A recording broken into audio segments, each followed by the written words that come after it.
of the University Search Support Group at the HNPW 2021.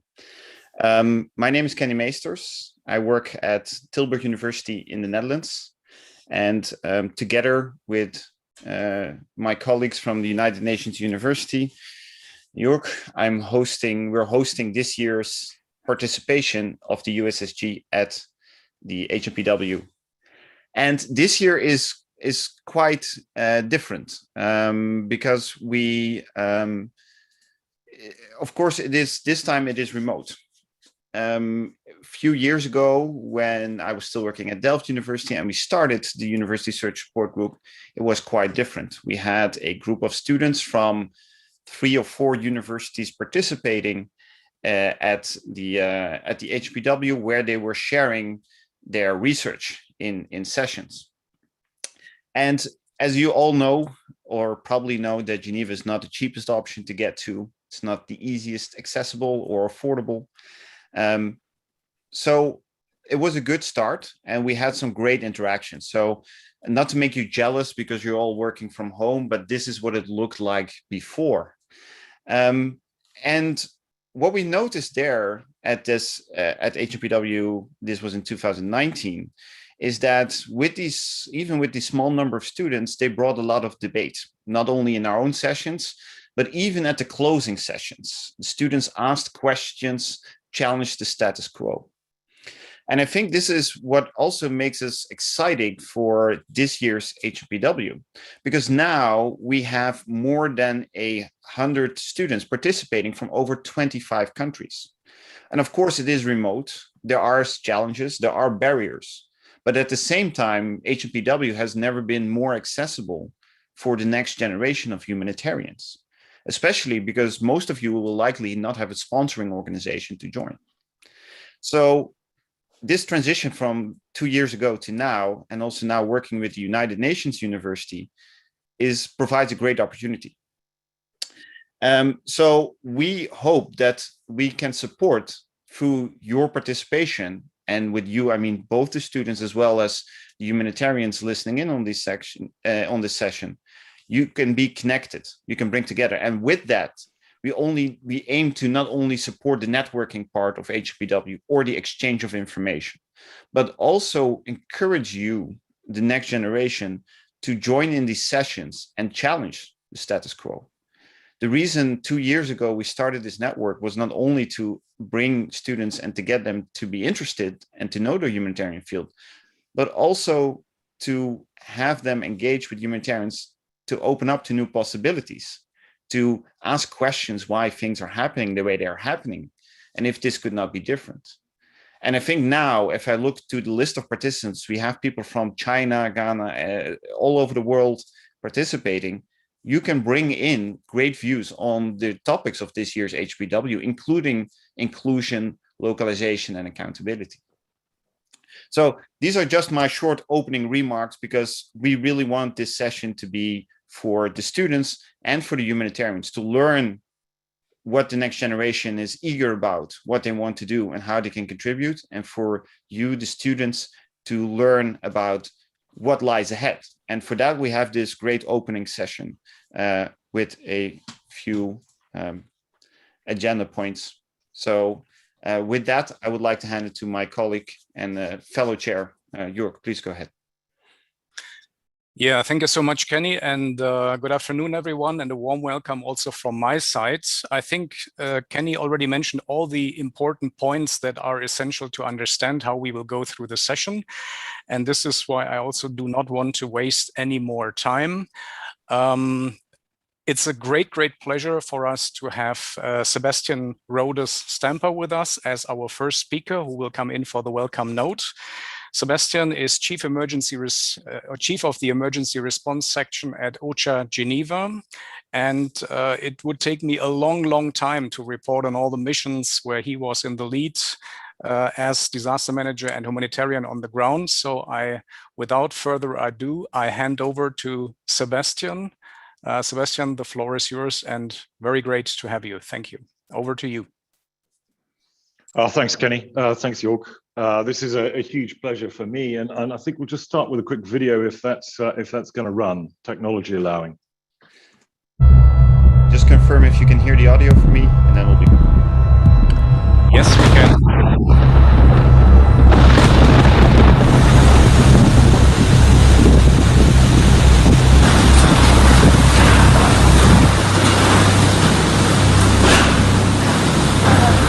Ficamos aí, mais fome. Começou a entrar água. Nas salas de aula, a água já estava aqui. Aí nas salas também onde tinha água estavam a entrar cobras. Ficamos no teto 2 dias, sem comida, sem água.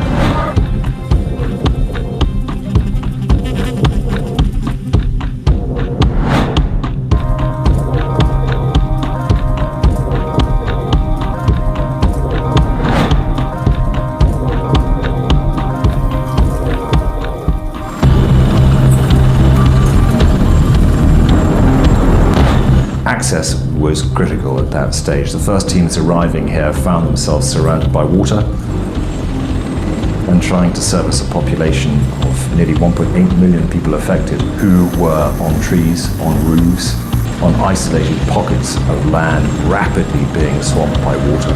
Angola, South Africa very rapidly provided helicopter support, and we flew sortie after sortie in the first week, just picking people up from where they were.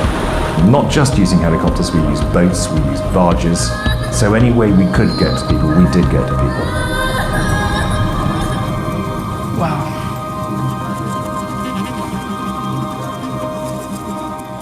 I see so many people in the trees screaming, help us, help us. I keep on hearing the screaming of the people because there were so many people and I know that we couldn't manage to take everyone. That was the first phase of the operation, and in that time we rescued about 1,300 people who otherwise would have died.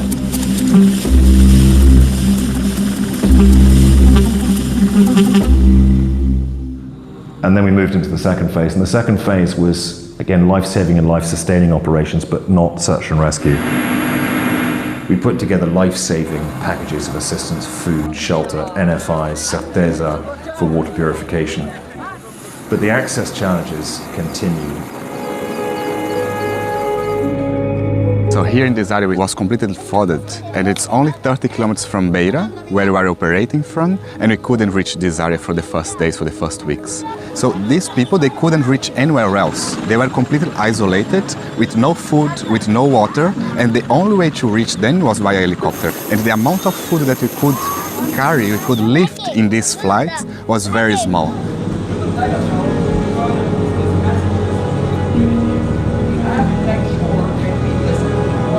We got about 30,000 people food yesterday.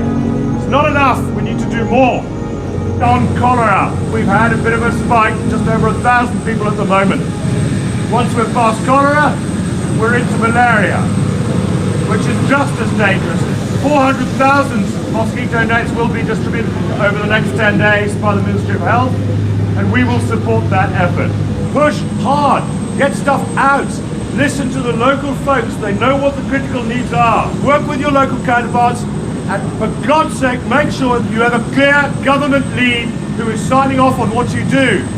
We're here to support them, it's their operation, we back them up. Access is particularly constrained when you're dealing with something like a disease outbreak, and we did have a cholera outbreak here. The numbers went up very, very quickly. Very, very complex. You're dealing with a cold chain, you're trying to get vaccinations that have a survivability out of a cold chain of a limited duration. In this case, we were targeting 900,000 people. Now, we reached herd protection, which is 60% very quickly. The cholera was spiking, then plateaued, and since then has been going down. Vitally important was the third phase, which was as the water receded, to increase the scope and scale of the operation. We flew a number of aerial reconnaissance missions on a grid system to determine where the populations were. Everything we could get out, we got out. We had C-130s, Aleutians, Antonovs flying air bridges from abroad. AFRICOM joined with several C-130s, and at our peak we were running 35 aircraft on a constant basis. Then access was a challenge because there are many remote communities here that are extremely difficult to reach. And when you take, let's say, 40, 50 tons of food aid into a provincial centre, then you still have to make sure that it gets out away from the main arterial roads and into the communities that need it.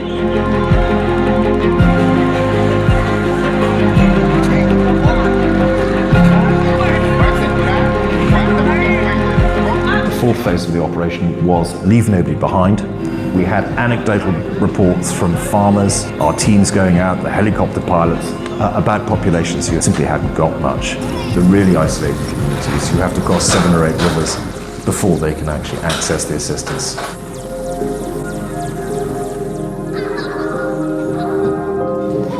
Muito medo. Toda a casa já caiu.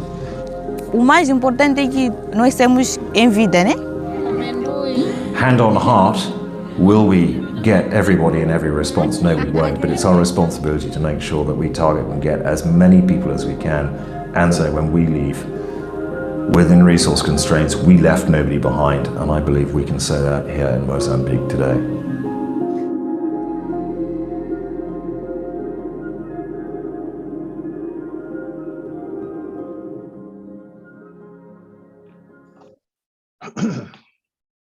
Well, colleagues, what can I say? I have the best job in the world. It's my privilege to go into the field and help people, and that's what I do. And I do it with dedicated colleagues from throughout the humanitarian community, with our local partners and actors, with the private sector, with civil society organizations. 2020 was a really challenging year, and 2021 is going to be no less challenging. You know, for the first time in decades, the spectre of multiple famines has returned. We've got 174 million people who go to bed hungry every night.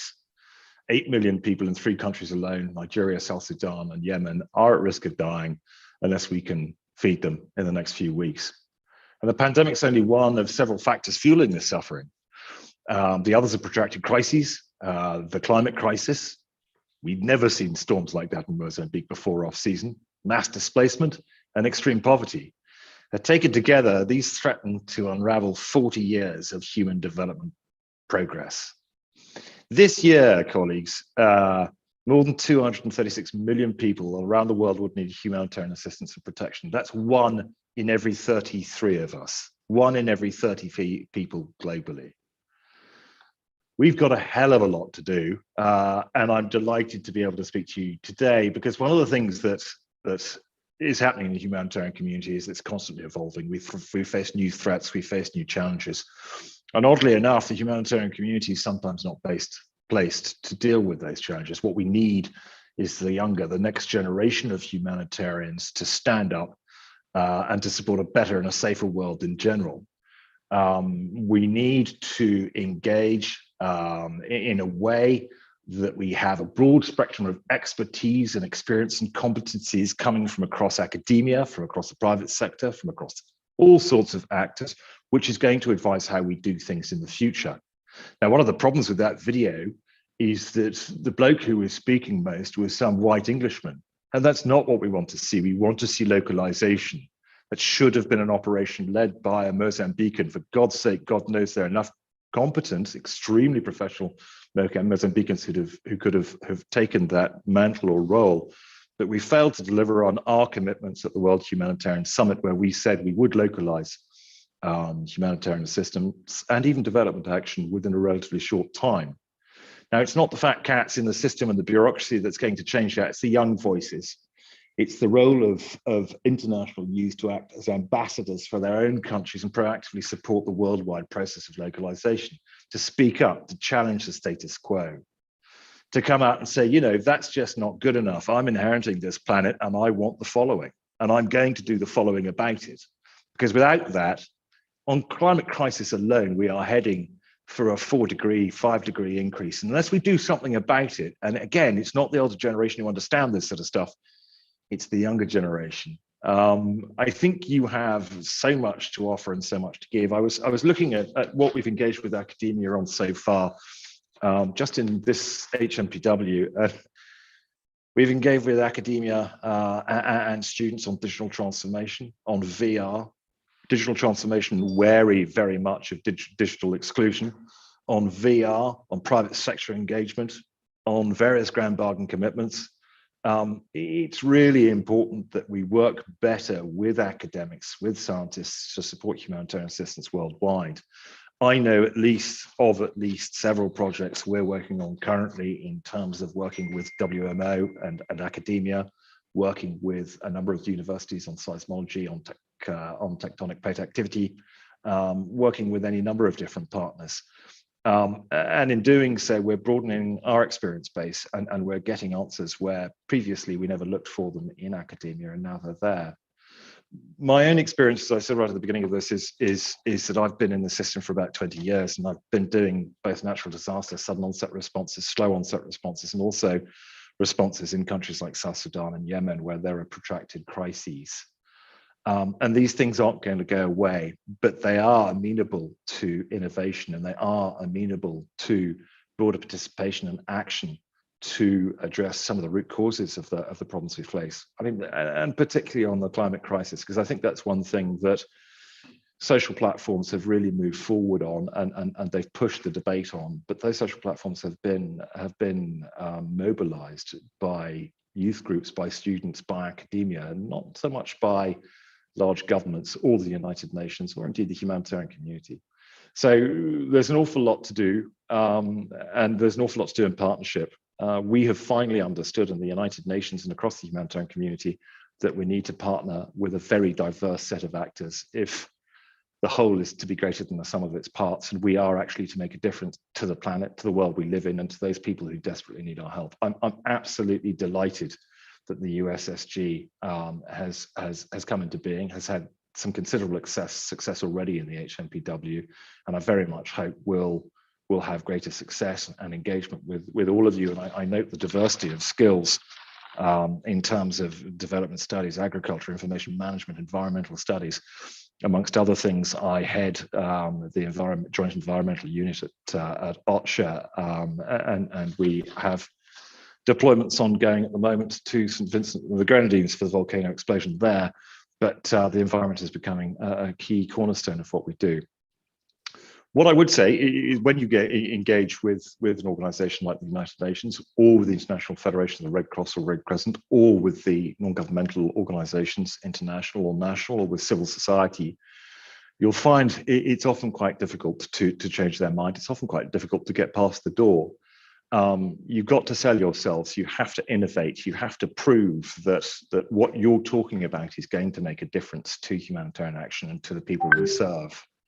And I think you'll find that if you do that, doors are increasingly opening to common sense and to innovation. And I advise you, if any of you want to, you can get in touch with me. I'll be more than happy for Kenny and York to share my contact details. And within the limited scope of my time allocation, I'd be happy to talk to a smaller group if you want to listen to a little bit about getting into the UN or working with NGOs or making a difference. I'm speaking this month alone to about 17 different universities because I genuinely believe that that's where the future of the humanitarian community comes from. And if we can influence people at that stage of their careers, steer them away from merchant banking or any of these other interesting jobs that I'm sure serve a purpose, and get them into saving people and saving lives and really making a difference, then that I believe is hugely worthwhile. I'm going to stop there. I have a habit of rambling on, but I won't do that. Very happy to take any immediate questions or leave it back to Kenny and York, and I can stay for the next half an hour, I'm delighted to say. Yeah, thank you so much, Sebastian, indeed. And we do know that you're doing a hell of a job in these 3 weeks of the conference. So even more appreciated that you will spend some time with us. Thank you so much for your presentation, and especially for your motivating words, because there is nothing more to add to this. And I think this should really go to the heart of all the participants sitting here in the auditorium. And before I continue and before I hand over to the next panelist, Kenny, is there something that you want to bring in right now? Just a quick note, because this being a student session, we, a network revolving around students and those interested in humanitarian, it wouldn't be the right session if we also didn't have some homework for you.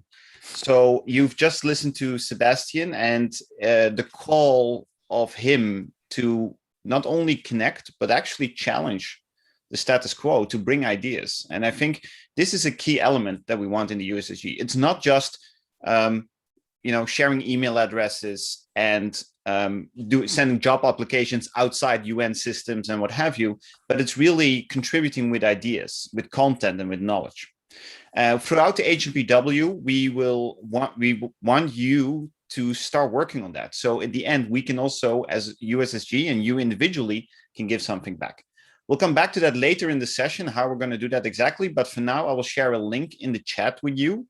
And I would like you to complete that form with just your first ideas and impressions about the humanitarian system, and why and how we're going to use that. I'll show after this, after the panelists. And I think the next part is really well equipped, because Sebastian does this call to join the humanitarian community. And I think now we'll have some people who will actually talk about the challenges about joining that humanitarian community and how they got their foot in the door, so to say. Jörg, thank you. I'll put the link in the chat. Yep. Thank you, Kenny. And now to the speakers. When Kenny and I prepared the content for this session, we were thinking about how can we make this very attractive for you as the next generation who is really coming in, and also to make full use of this conference. And then we decided together that it might be not the best idea if the two of us would bore you with some academic lectures or that sort of style. So we thought it's much more interesting for you guys that you hear some experiences and career reflection from your fellows. And this is why we have to put together a kind of sequence, a progression of different colleagues that you can now see here on the screen. And they will report from different phases, also looking back into their very early careers. So we do have Alex Muller as the first presenter, who just finished his thesis under very strong conditions of COVID, obviously. Then the second presenter will be Nikki van Emmerloot. Both of them are from the University of Tilburg, so basically from Kenny's team. And then I was able to also motivate two students, former students, I have to say, alumni from the UNU EHS University in Bonn. And I think the first presenter will be James, to stay in the chronological order, James McArthur, and then finally Lena Huhn, who will also reflect a little bit on where they were coming from. So what was the foundation of their study time here in Bonn, but also, and then even more importantly, what were their experiences in their early career days. That said, and thank you, Kenny, for changing the order here, I would like to hand over to our first speaker. Alex, the floor is yours. Yes, hi everyone. And thank you, Kenny and Georg, for your kind introductions. Also, thank you, Sebastian, for your inspiring words and sharing your thoughts. I will get back on some of them later on my slides. So for my presentation, I will talk a bit on my time with you and OCHA, some minor insights of the research I've done, but more importantly, I would like to share some tips and tricks on making the most of an internship or a thesis process during COVID-19. So this brings me to my next slide. So what did I do? I worked at UN OCHA as an intern, which was part of my master's information management thesis research at Tilburg University. I did so within the digital services section, and more specifically within the information management branch. So my research was on a framework for humanitarian data collection costs, which basically meant that I researched, first of all, how to calculate them and get more awareness on this. And then secondly, how we could mitigate the costs without degrading the quality of the data, so that we know better what the needs are and when and where to act on. So to hinge a bit on what Sebastian said earlier, one of the findings here was to better integrate partnerships with both locals to share information, but also with all other parties there to get a better insight in what needs to happen, when and where. As a part of this research, I did 21 interviews with people across the globe and 2 case studies, which resulted in one amazing experience within the humanitarian sector. However, as I already said, this was all under COVID-19. So the image you're seeing on the slide is actually the first and only time that I had been at the office in The Hague and that I met my supervisor from the United Nations. So going to the next slide, the tips and tricks during COVID-19. I would like to say it's up to you to grasp the opportunities.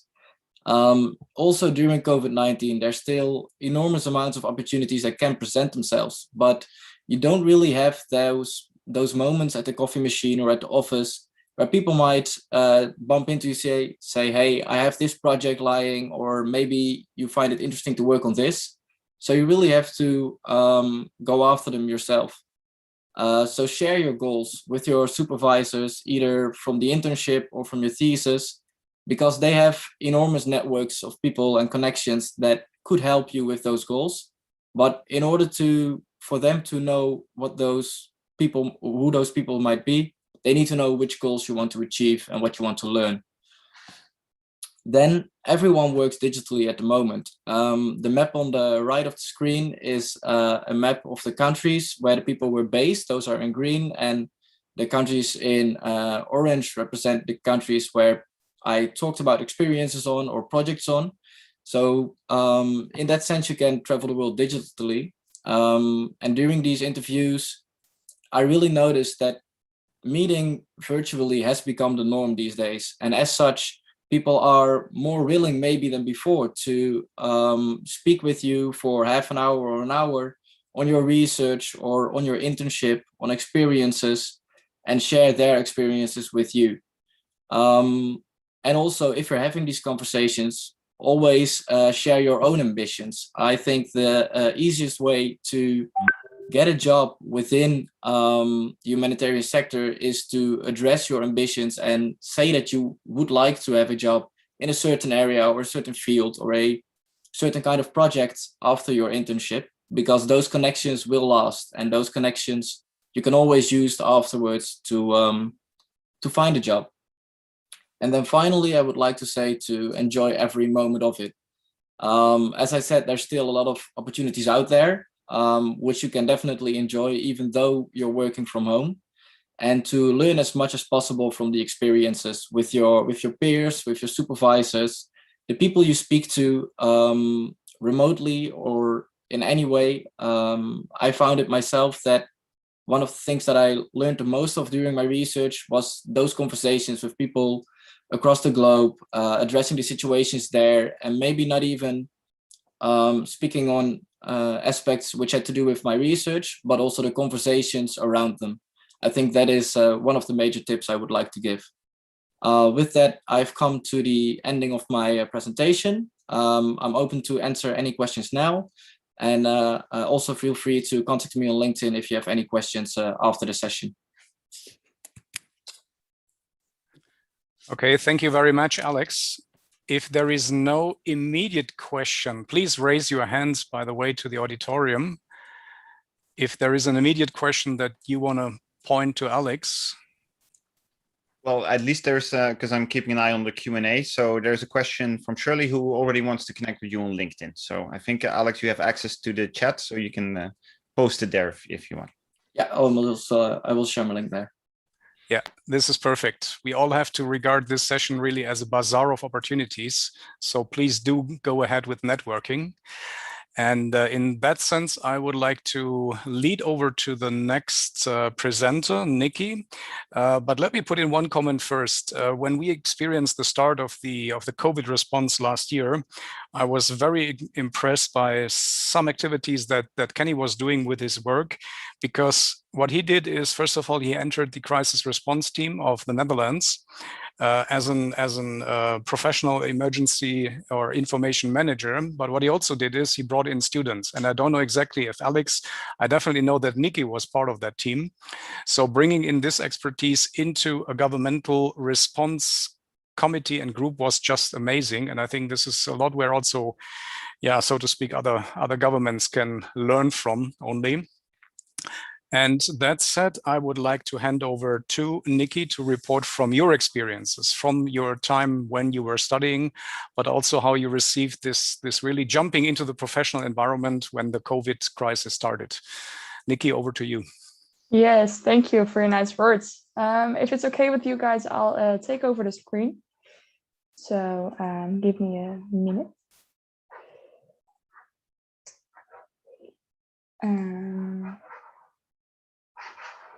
And if you can tell me if you can actually see my screen, that would be nice. Okay, nice, fine. Yes, so well, thank you for your nice words by introducing me, and hopefully I can share some of my experiences with you.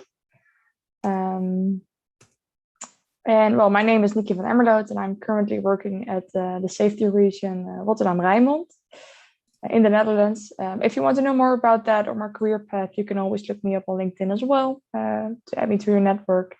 But for now, I would like to tell you more about my current responsibilities, what path it took me to arrive there, but especially what lessons I've learned from this path. So let me take you to the next slide. Well, I will start with a disclaimer because my current operations haven't been there for that long. My current employer told me that they had this vision of what intelligence would look like for a safety region.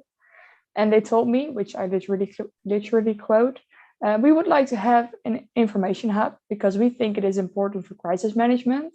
And you studied about that, so could you implement that for us? Well, that was the question I started with. And as you can imagine, a complete roller coaster it has been. And today I won't bother you with all the details and subjects. If you want to know more about that, you can send me a message. But I will talk to you about a little bit about my tasks and responsibilities nowadays. So the cloud and the fog started to disappear.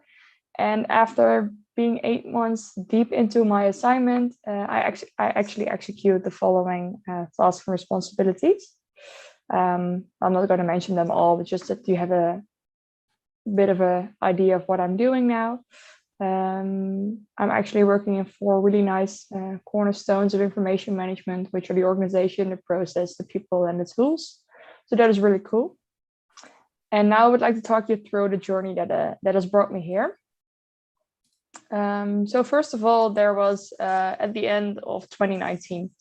At that period, I had to start to explore some interesting topics for my thesis. And suddenly I stumbled upon an evaluation report of the Dutch government about a shooting incident in Utrecht. This report actually concluded that the shooting incident was handled very well, but that the information sharing process could have been better. And that triggered my curiosity, because at that point, it didn't make sense for me why we wouldn't share information, even though we know that lives may depend on it. So starting from there, I wrote my thesis about what the barriers of information sharing are during a crisis. And by the time I finished my theoretical background, you can all imagine that COVID-19 arrived at the Dutch borders. So yeah, that was a bit of a different process. I expected a lot during this time as writing my thesis, because you hear from everybody that it's, well, it could be a roller coaster itself. But I definitely didn't expect a global pandemic to hit the process. And I believe that it's without any doubt that such an event will knock you down for a bit. So don't worry, you're not the only one. Because the point is that I really had this clear goal in my mind, and then suddenly I wasn't really sure if I would make that goal. And let me tell you something about myself, is that once I set a goal, I really want to achieve it. But yeah, there was a moment where I should have switched that flip, and just to make sure that I was achieving my goals, and that COVID wouldn't be a really big of a hurdle for me. So I talked about it with my supervisor, Kenny, and within a week we found a really good solution. I rewrote some parts of my thesis, and together with some other colleagues, I started to work for the Dutch National Operational Team to manage and contain the crisis. And while I was working in collaboration with these crisis responders, I was able to interview and observe them as well, which gave me the necessary data to conclude my thesis. And it was really nice because I worked in supporting the information management process. I facilitated some information management goals. and helped as much as I can and as I could, because that was. And I figured out that even though I didn't really had that much of experience into the field already, I figured out that within a really short time of time notice that you can actually add really valuable work just by supporting people and help them get their stuff in order and everything like that. So that was really cool. And then at the end of June, we had a small celebration because I actually graduated cum laude. And by then I also figured out that I wanted to know more about information management in combination with crisis management. So I used a network that I built during my time at the Dutch operational team, and I told them I was looking for some career opportunities within crisis management. So it was really funny because at that time my thesis kind of started its own life. I sent it to some people, and then suddenly it ended up somewhere on someone else's desks, and that was really funny to hear afterwards. And then in September we had a second celebration because I signed my first contract at Rotterdam Rijnmond. And so to summarize that whole journey of well, I think in total it was about 8 months or something. I actually graduated, and I was able to choose between several job offers that were all within the field of information and crisis management. So that actually kind of describes how COVID in the end became my virtue and not just an incident or a crisis for me. And yeah, well, currently I'm working at my current operations, as I told you in the first slide, and the T with the question marks actually symbolizes that I don't know for how long or what other challenges will appear on my path, but I'm definitely eagerly looking forward to it, and I want to know more about that. And I also learned that sometimes it's better not to know the future because, well, I think one challenge at a time then. Yeah, so that was the journey, and I did learn something about that journey as well. And I think first of all, it is that a crisis may knock you down, but always remember there's a path to crawl back up again. And hopefully I've shown you that by sharing my story with you guys.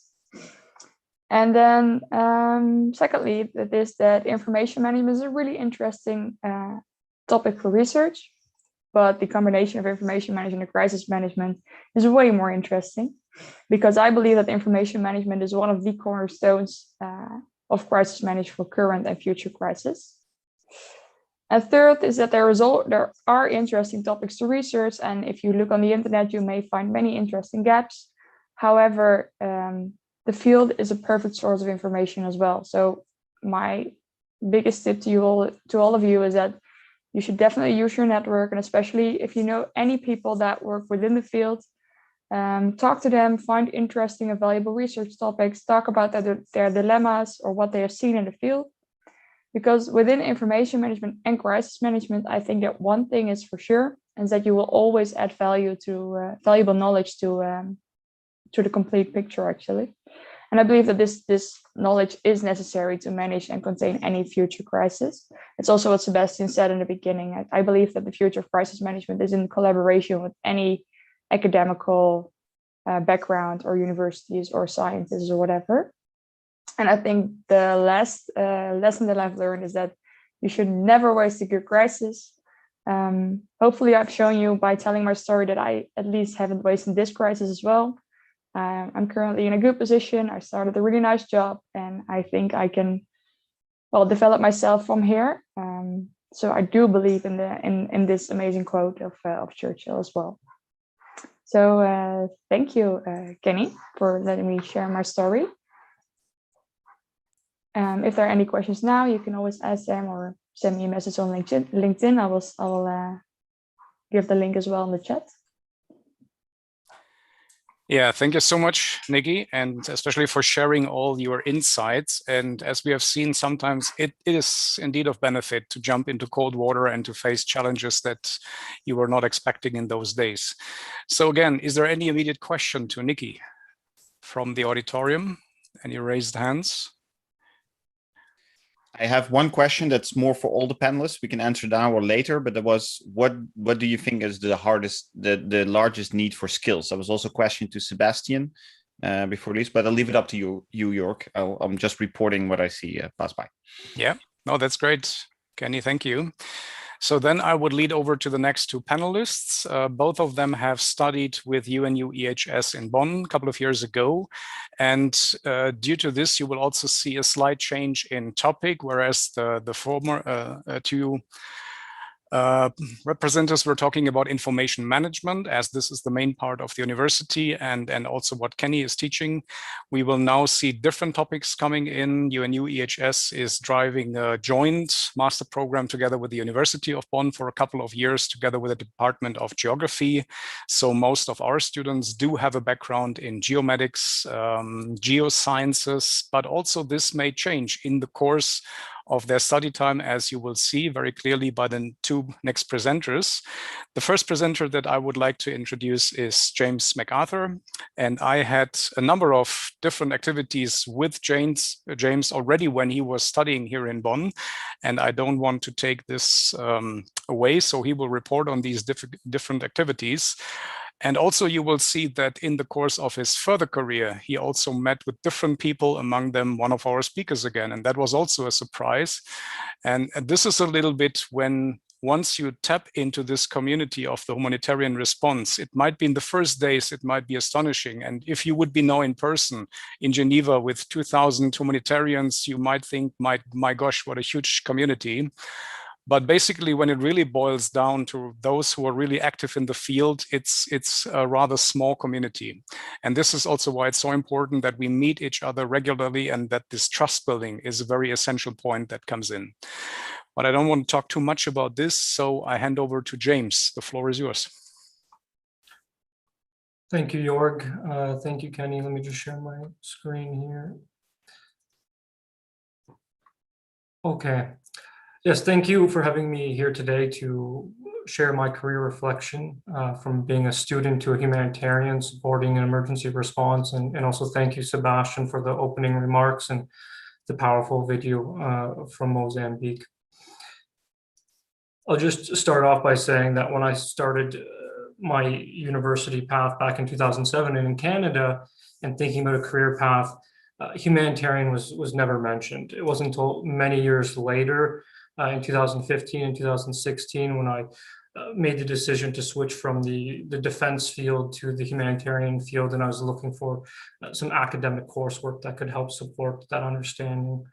I was able to join the UNU's Institute for Environment and Human Security, and they really helped build that foundation. The university incorporated a few course modules around the humanitarian architecture, around emergency response and crisis management, and not only coursework, but it was supported with exercises and simulations, where students were able to participate in mapping in an on-site operation coordination center for a chemical disaster, for example. We were able to go on field visits to ECHO's Emergency Response Coordination Center in Brussels and see how they handle and provide remote support. We were able to do field visits to the Rotterdam Fire Department with Mr. Sanyak-Seen, a fellow UNDAC member and commander of the Urban Search and Rescue Team in Netherlands. And we also got to receive civil protection training through a simulation of an UNDAC Pakistan flood emergency. And not only did we get opportunities of incorporating coursework and field visits, exercises, but we actually got to transition from exercises to real support. And a few of our students got to provide remote support to a joint IOM-UNDAC National Disaster Response Preparedness Mission in Vanuatu, providing remote information management and secondary data review support. And I would say that definitely these have all been powerful experiences and definitely help build that foundation within the university to prepare for the humanitarian field, but also to help shape those interests and those passions early on. I'd definitely say it is a challenge for young students and humanitarians to understand the humanitarian architecture and finding the right entry point and organization based on your interests and skills. I'd say take some time to really familiarize yourself with the Interagency Standing Committee, its guidelines, its various agencies and their mandates, sphere standards, etc., and then reflect on which components speak to you in order to narrow down your entry points of interests. And I can definitely say from experience, I would encourage and involve universities and students in more humanitarian and emergency response tabletop and field simulation exercises to not only help shape interest in your career path early on, but also to give new ideas and innovation back to the humanitarian field. In 2017, once I left UNU, I entered the humanitarian field in 2017 with Impact and the REACH initiative. I won't go into too much detail about REACH, but it's an initiative of 3 organizations, ACTED, Impact, and UNICEF. And it's definitely a good entry point for those who are interested in the humanitarian field, but more specifically, those who are interested in humanitarian needs assessments. REACH's teams consist of assessment officers, analysis, GIS, and field coordination experts across 25 countries. In the last 4 years, I've had the opportunity to support mission deployments in the Syrian regional response from across Jordan, Iraq, and Turkey, as well as in Bangladesh, Iraq, Mozambique, and most recently in Ukraine and Armenia. I would say that joining the REACH initiative in 2017 on the tail end of the World Humanitarian Summit in 2016 in the Grand Bargain, it became very clear immediately that there was a need for technical information management and assessment skill sets, which is many young graduates possess. There's a lot of need for joint needs assessments. And I think it is possible for young graduates to change the system and improve the quality of humanitarian aid. I'd say that as a challenge, it does require strong dedication. It requires initiative. It requires also patience to see change, to see improvements. And too many young graduates, I think, enter for 12 months and exit. But I have to say that there is a motivation, and I think knowing that your efforts to ask and listen to the affected population and report this in a concise and timely manner to the coordination structure and the donors can really improve the quality of aid of those that are in need. And in some insight, I would say that it was evident even before the pandemic, but I think it's even come forward now, is that remote support is a powerful tool. We're not going to lose the field teams and the field component, but remote support is a powerful tool, and we need to it needs to be better harnessed. There's a lot that can be done in the background remotely across time zones 24/7 to really process information, and we need to utilize that. It's not sustainable to be working 18 plus hours each day. In 2019, I got the opportunity for my first UNDAC support deployment in Cyclone Idai, as we saw in the powerful video presented by Sebastian. And really, this opportunity was 4 years in the making in terms of preparation and getting myself ready for this deployment from all the exercises. I was deployed to Beira, where I joined in at the Emergency Operations Center under UNDAC team leader Max Schott and the Chief Emergency Section, Sebastian Rhodes, Stampa, who's with us today. I got to firsthand support the flight ops and rapid mapping affected populations and to help with those crucial aid drops in the first few weeks to those remote and hard to reach communities. As well as I got to work with local students and residents of Beira and the surrounding communities to assess the disaster damage and the needs of the affected population. I would say that a challenge here is that it's definitely difficult to be prepared and confident to work in a high stress emergency response environment and handle that pressure to not burden others' times and resources, but to truly be a contribution. And I can say that from my experience that the academic coursework, the student field visits, the field simulation exercises, the REACH and UNDAC joint workshops over those 4 years prior to the deployment really gave me the confidence for deployment, the essential understanding of the system and structures so that when I arrived, I could focus on what was needed of me and my role specifically to be a meaningful contribution in such an emergency response setting. And to conclude, just to give some tips for entering the humanitarian field, I'd say is first, identify your skill. As other colleagues have mentioned, there's a wide spectrum of backgrounds to being a humanitarian. So identify that skill. Is it an environmental specialist? Is it cartography and mapping? Is it big data and analysis? Is it tool development? Is it telecommunications? What is that skill? And then find your specialty or your passion to apply that skill. It could be within the sectoral sphere of responses. It could be within nutrition. It could be within water, sanitation, hygiene. It could be protection, food security, camp coordination, etc. It doesn't necessarily need to be a sectoral interest either. These are just some possibilities of interests and passions for entry points. But it could also be outside of that. As we can see from the UNDAC partnerships, it includes many different private organizations and NGOs, those who specialize in logistics, those who specialize in telecommunications, those who specialize in remote sensing and mapping or assessment and analysis. So it doesn't have to be a sectoral response. But I think that once you're able to narrow down those interests and those passions and what would be relevant for your skill set, to then sign up to those relevant mailing lists, subscribe, attend conferences, attend workshops, attend trainings that are being made available through that network, and stay up to date with the latest topics and network with those practitioners in your desired field. And I'm confident that you'll find yourself shortly being a humanitarian, contributing to the humanitarian field. Thank you for your time, and happy to answer any questions now or all the questions together at the end of the session. Yeah, thank you so much, James, and also for sharing this insight that at one point, indeed, the world might become a village, and that was the point that you met, Sebastian, in the field of the crisis in Mozambique in those days.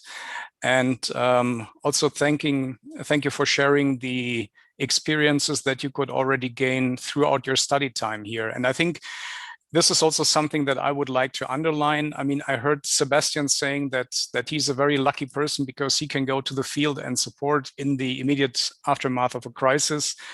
And I think this is also something that Kenny and I can share because we are both also involved in the response community, Kenny with the European Civil Protection Mechanism, and I'm an UNDAC member. But at the same time, I think what is also very important for us is that we can share this knowledge that we are getting out of these missions with students while we are teaching in our academic background.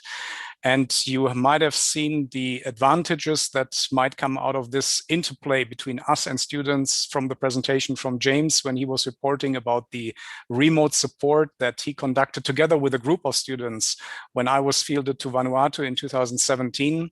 So I asked the students if they would be interested to join me and to work together with me.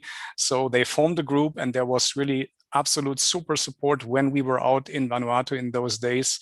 So that really they did map updates, they did information management in the back. So very, very valuable contribution to this mission. That said, I would like to hand over to our last presenter from the panel, Lena Huhn. She was in the batch from 2014 to 2016. She did an excellent master thesis with us, and I'm pretty sure she will report on that in person. And then afterwards, I will also add some interesting facts and figures how we are now working together after she has finished studying and has started to work as a professional. Lena, over to you. Many thanks, Jörg and Kenny for having me. It's a pleasure to be on this panel and also to hear such inspiring stories from fellow colleagues of the system.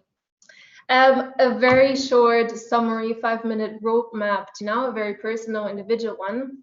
I'm generally not a fan of sort of one-size-fits-all guidance or tips. As I said, I think every journey is quite individual, and so was mine.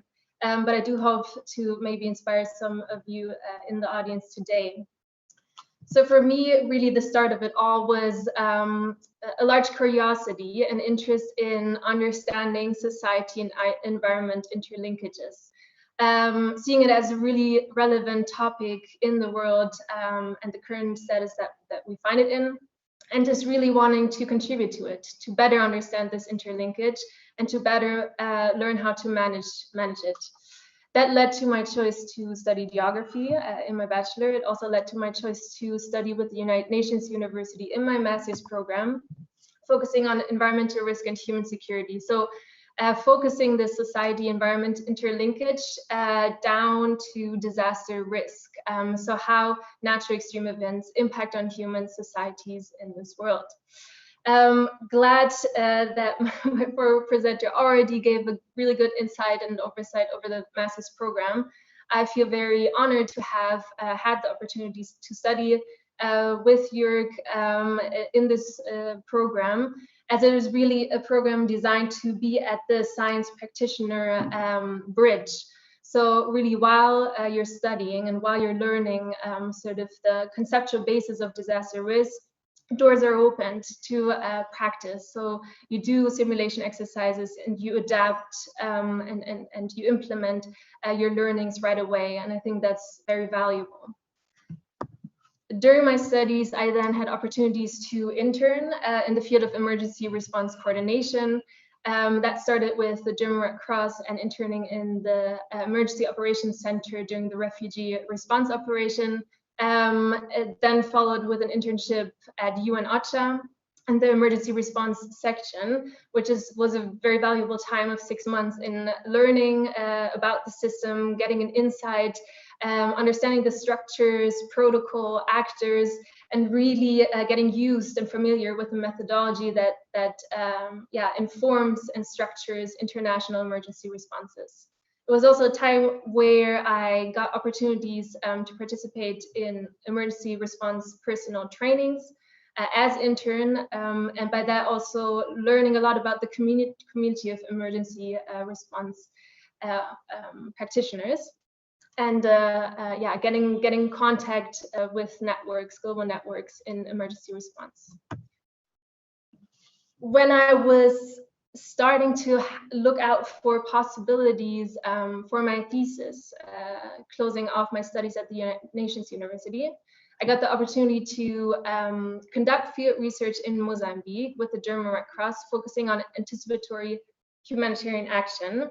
It's really nice to see anticipation and anticipatory action as one of the priority topics of this HNPW.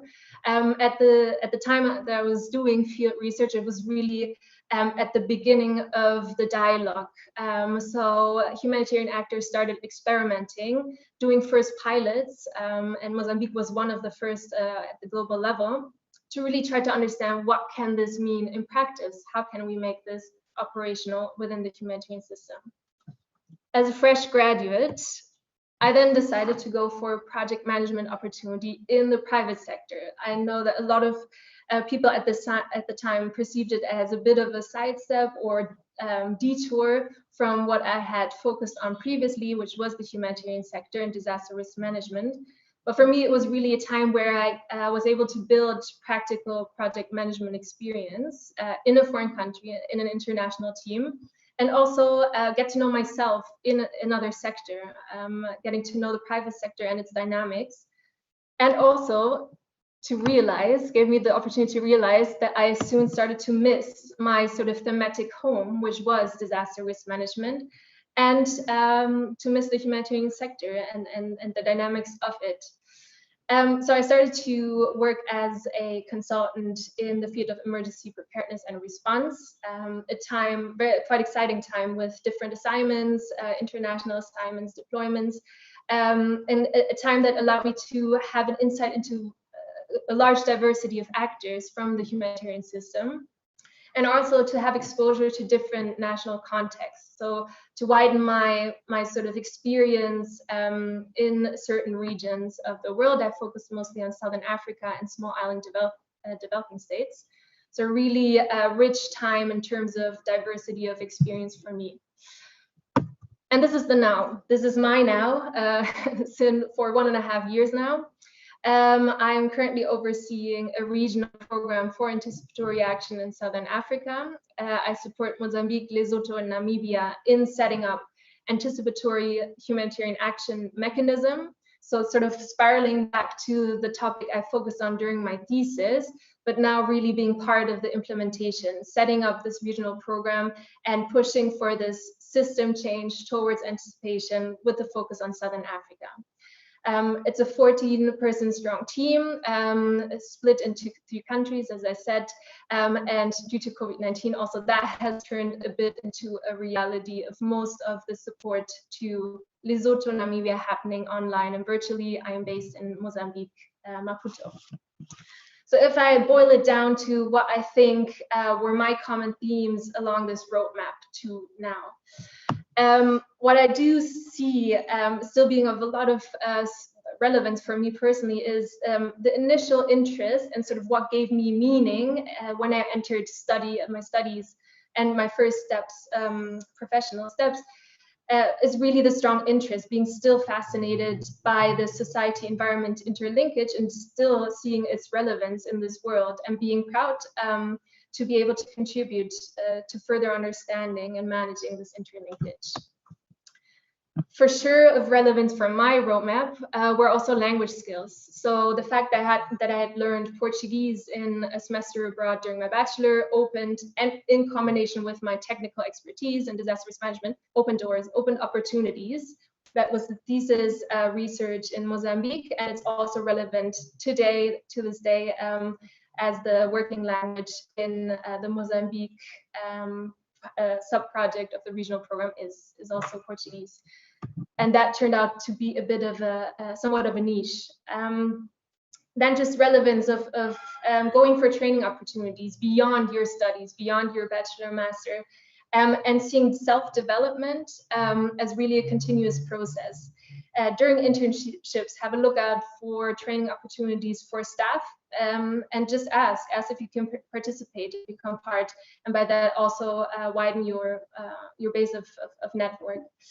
Mentoring, that is something that comes with luck a bit, being surrounded by people that see it as part of their role as more experienced professional to pass on learnings and to mentor you along the way. And I think there I was quite lucky. And for me, and this is really, again, my personal perspective, for me, it was important to have exposure to very different work environments, to build my sort of adaptive capacity to function well in different contexts, be it in different sectors, be it in different team setups, working independently as consultant, but then also in a fixed team. That gave me sort of a solid understanding of how I operate in these different contexts, and that was important for me personally.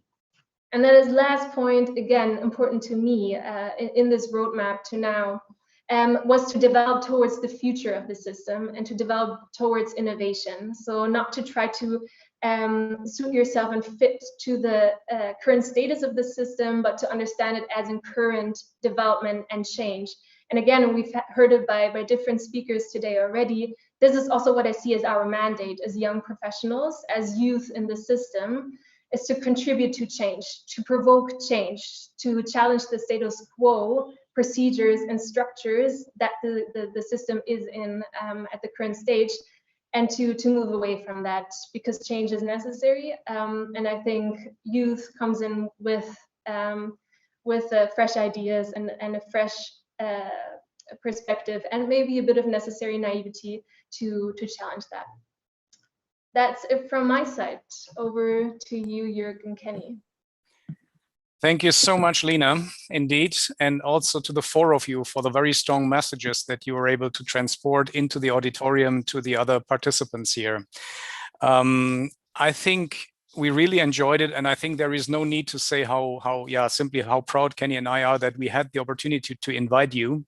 And this is not only to fill this panel with these highly motivating talks, but also to look at you now as collaborators of the future. Yeah, and this is what I wanted to mention. Finally, you were students here and in Tilburg University, but now you are our colleagues. And just to tell you this one little narrative, we just submitted a research proposal here from UNU EHS that was considering the southern part of South Africa. And at one point I was thinking, wait a second, there is Annalena. Where is Annalena? What is she doing? So we had a loose contact over the years, but then I digged her out, and then we said, well, this is absolutely a fantastic matchmaking between what we want to do in research and what you are doing already in implementation work. And so Annalena joined us in the project proposal, came in last minute as usual, as we do, and contributed to a very nice proposal. And I think Kenny could tell some very, very nice same stories. And I think this is how the humanitarian system is proceeding. And this is also why we have to work together. And I'm now in discussion with James about joint activities in Armenia.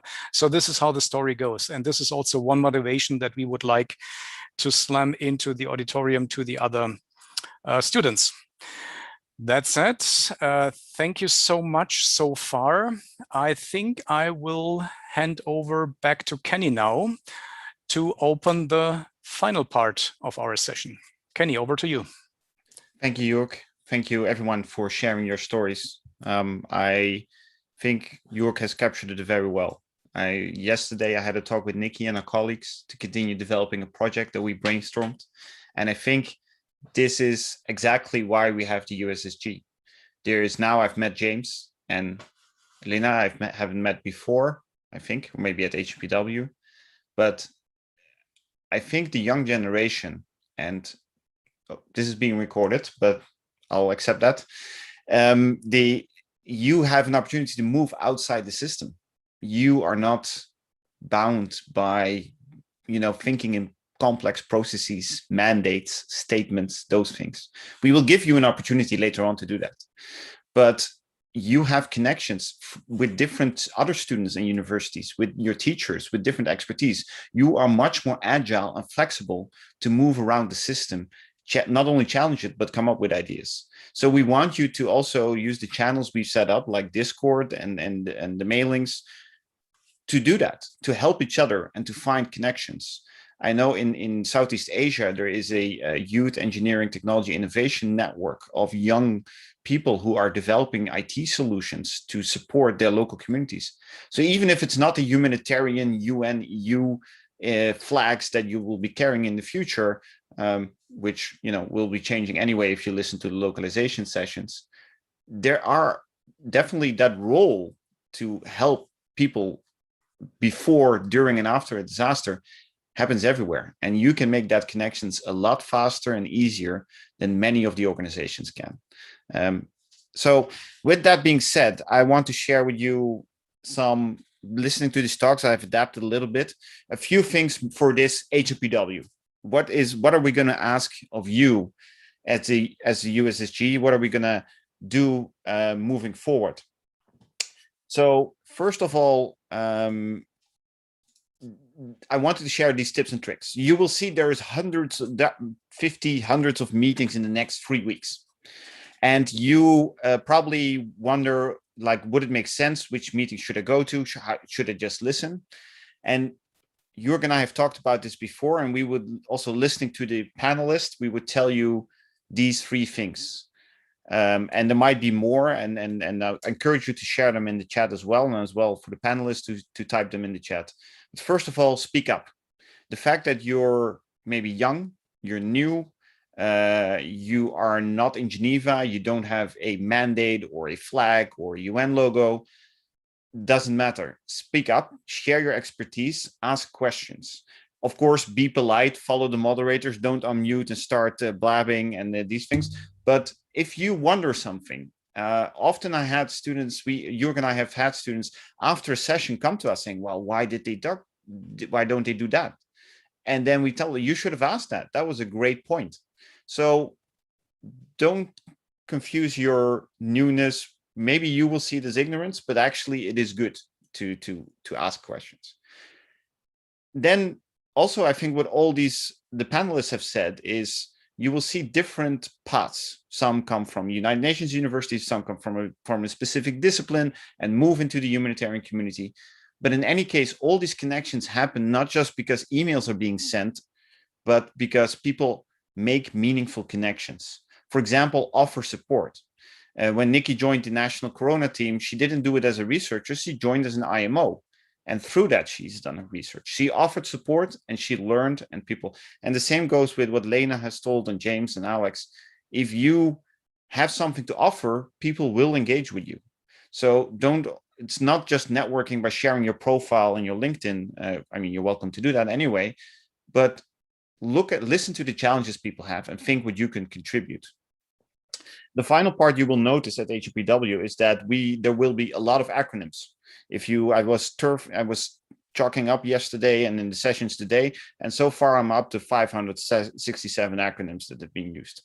My point is, you might hear new terms, you might wonder things, and the advantage of being online is that you can have Google and Wiki and a lot of applications ready. I know the United Nations University, I'm sorry, I don't know exactly which one, has developed an app with Humanitarian Dictionary that you can look up different terminology. So yeah, you can do that during the sessions as well. So if you hear something you're not sure, either ask or look it up online. Now, for this HNPW, you might have heard there are these 9 priority topics. So what are these priority topics? These priority topics are thematic areas that the organization of the HNPW, the Leading Edge program, has established as things that we should address this year at HNPW. And you will see there are some shared themes there: humanitarian coordination and localization, accountability and inclusion. But these 9 topics will be sort of the storylines throughout HNPW. The reason why we're showing you this is we will encourage you to join these sessions. You will see these are not specifically tailored to a topic like logistics or information or coordination, but these are cross-cutting themes where all the different networks come together to talk about how they could address those topics, what we should do about it, what the challenges are. So throughout HNPW, these are the leading thematic areas where all the networks will link to. The reason I'm showing you that is, and you can find the description and videos on the HNPW website, is that we want you, and with we, I don't only mean Jörg and I, we actually mean the HNPW and OCHA leadership, to help us formulate the vision of what you, the next generation of humanitarians, think about these priority topics. What is your vision that we should do about it? And that's why I shared that form in the beginning. You might have already completed it. And throughout the next 3 weeks, we ask you that if you are in a session and you hear something, an issue, a challenge, an idea, an observation, an insight you've gained, to post it using that form. So I will share the link on Discord as well later and in the email. But every time you post something, after a few minutes, let me share that as well with you.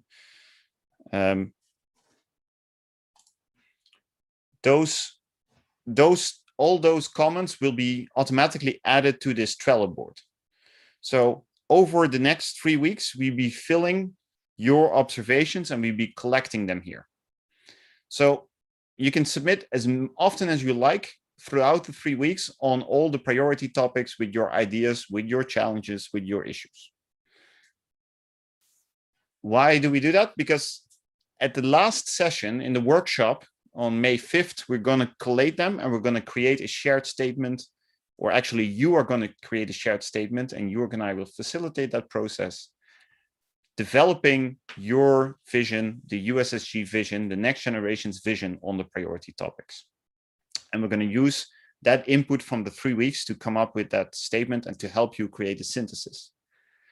That synthesis finally will be shared. And so we will look for 4 or 6 students to present and talk in the overall closing session of the HNPW. So in the closing session on May 7th, if I'm not mistaken, there will be room. You will take the floor and you will share those views of the next generation on the priority topics alongside the high-level officials. So this is a moment for you, the next generation, to make your voices heard, to challenge the status quo, to come up with your vision and idea, and to invite the humanitarians to talk to you about these points. Okay, we'll post all that information later and we'll share it also with you in an email, but please keep adding those notes so that in the workshop we have some content to start creating this synthesis based on your views. Jörg, before I move to the next part, do you want to add anything on these priority topics and this process? No, Kenny, not directly to this one, but what I want to underline is that from what you have heard from Kenny is that also for the two of us, it was a strong learning curve to go through the different years of the HNPW. And I think what we have seen is that from having sessions for students, they were great as well, but they were mainly attended by students. So basically we're academics among academics. Yeah. And I think at one point we felt this is not what we really want to achieve. And this is why we decided to be much more proactive. And this is also why we picked up the discussion with the organizers to arrange these different opportunities and also the different dynamic tools that Kenny has just presented. And last but not least, the opportunity for you to speak up. And we can only repeat ourselves. This is also a good chance for those who are really interested and motivated to get a foot into the door of the humanitarian sector. Use this chance, get in connections, and then at one point we will discuss whether you would then be in the position to present these findings in the final session of this conference.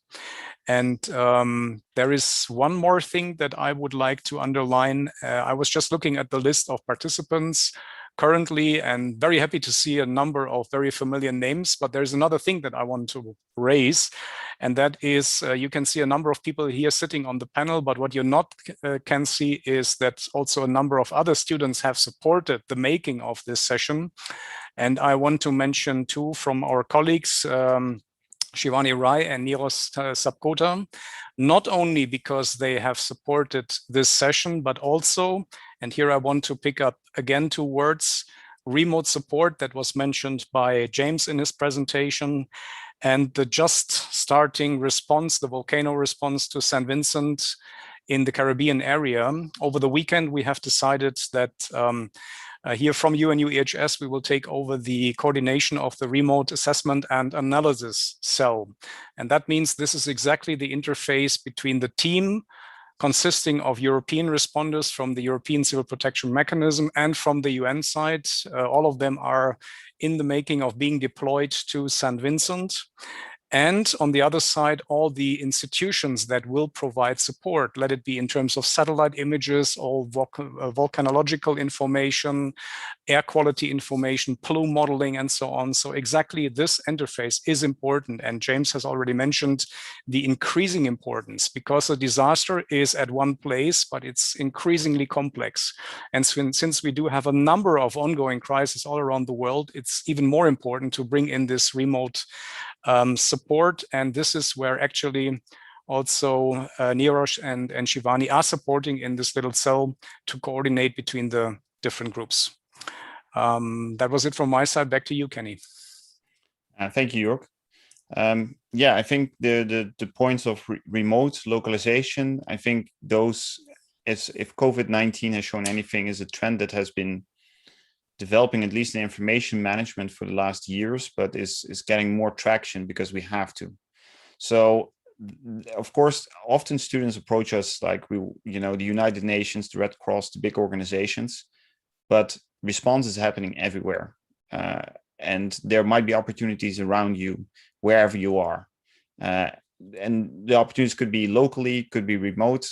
So it is a matter of keeping your eyes open and jumping in.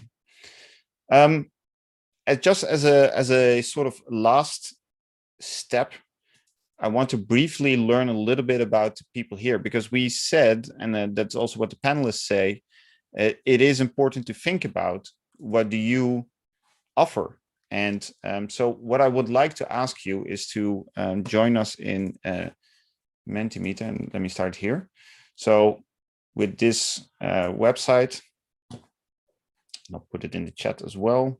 I can find the chat on my screen to everyone. And it might be heading into all the meetings in the next week. It might be good to think first about what is it that your expertise and your niche is that you want to bring to HNPW. If you're in a session, what is it, not per se your field of study, but what is it that you can add that makes you unique? You heard from the panelists about, especially Lena showed these different layers like linguistics, the expertise, James on GIS and cartography, Alex on data, Nikki on information management and coordination. So my question would be to you, what is it that you was at?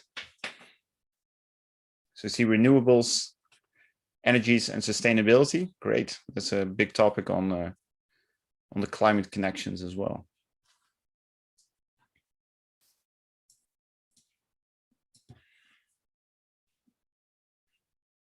Coordination. Multicultural teams. That I think you will find a lot of topics around that in accountability and local population. Emergency medicine. Yeah, the EMT teams. Private sector logistics. I saw Virginie is in the call as well. So I'm not sure if Virginie posted that, but if your logistics practice of the private sector, then you should talk to her. Biases and information, exactly. So I think this is the kind of thinking, if you're in a session, there will be a lot of impressions, but it's also important to think about what is it that you would bring to the table. And once you know that, you can find an opportunity to say, oh, that's exactly the thing I can help with. This is my interest. This is my expertise. Great. I'll wait for one more minute. Tech-enabled process re-engineering. Information sharing, coordination structures, great. So linking to that, I would ask you, the next question is, if you look at all the sessions, where do you think you could make the biggest contribution in the priority topics? So you know what you are good at, what you're interested in. Now, how are you going to use that? Which challenge, which contribution would you like to make?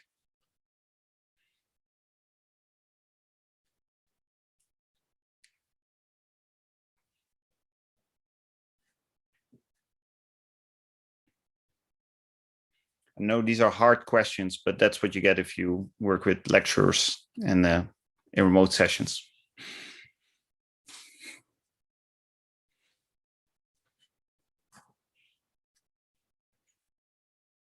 Project development, evidence, what works and not. That's a big topic, lessons learned. Decision-making. Localization, very good. Yeah, a big priority topic this year.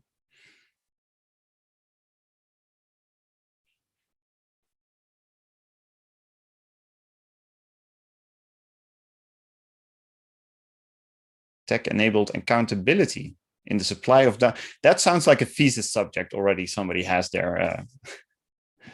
Very good. Social media and communication, bridging the gap between rural and urban areas. Very good. Excellent. Okay, I'll keep that open, but I'll go back for the last part. So I think the points you see here are really important to remember throughout these sessions, because those expertise, that view makes you valuable to the humanitarian community. Of course, everybody wants to help people, wants to be part of the humanitarian community, wants to help with the international aspects.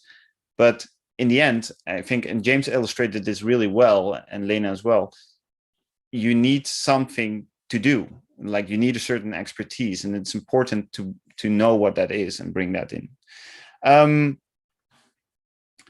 Finally, just to summarize, this was the opening session. Hopefully you have received some inspiration about what is possible and different paths into the humanitarian and crisis management community. And hopefully that inspiration will encourage you throughout HNPW to engage in the different sessions, to join, to participate, use the advice we have generated for you and that will be sent to you in an email to look at the different sessions. On May 5th will be our next meeting. And in that meeting, we're going to use all that information that we've gathered through this Google form, your views on the sessions, and we're going to create a synthesis that we're going to use in the closing ceremony of the HPW. So that will be on May 5th, same time as this session. And then finally, we'll have the closing session on May 6th, same time again. We're going to reflect on HPW, what you've learned, and potential steps forwards that we want to take with you. So we'll send you invites for these meetings. You can also find them on the HNPW website, but that is going to be the next steps moving forward. Throughout HNPW, we'll have the Discord channel open, so you can always, if you have any questions, if you want to know something, I see James is on there, a lot of other people as well. So you're welcome to join, talk, tag each other, collaborate, share your insights as well. Before I wrap everything up, Jörg, you have any final closing remarks? No, I think all the important words and buzzwords have been mentioned already. I think it's really good if you consider this as the opening session and not as the final session, because there are a lot of opportunities indeed where we can go back together to discuss and to continue this discussion via the workshop and also via the final session. And I think if you recap the words that have been mentioned today from our presenters and from the initial motivation session by Sebastian Rhodes Stampa, think about these words, about the next generation, the dynamic sector, how this is growing, how this is developing over time. I mean, I remember a couple of years ago when we started to introduce geospatial technologies into the humanitarian sector, we were told, hey, we need blankets or food or water instead of maps. And this has entirely changed. The value of information management as such is really a completely different one compared to a couple of years ago. And I think this is important. This is important for you as scientists. Yeah, the role of scientists has changed dramatically. Words into action, these famous statements that we hear already, you are now in the phase that you can really put this into reality. And I think this is now the go with you. Use the opportunities that have been offered and use this conference. You will not find any conference in the world that brings together more people. And as you have heard from Sebastian, also people who are really ready to listen to you. That said, from my side, I would already like to thank you for your attention. I'm looking forward to work with you, with newer students, with alumni all around the world, and also with people that I don't know so far. Thank you so much, and yeah, see you around.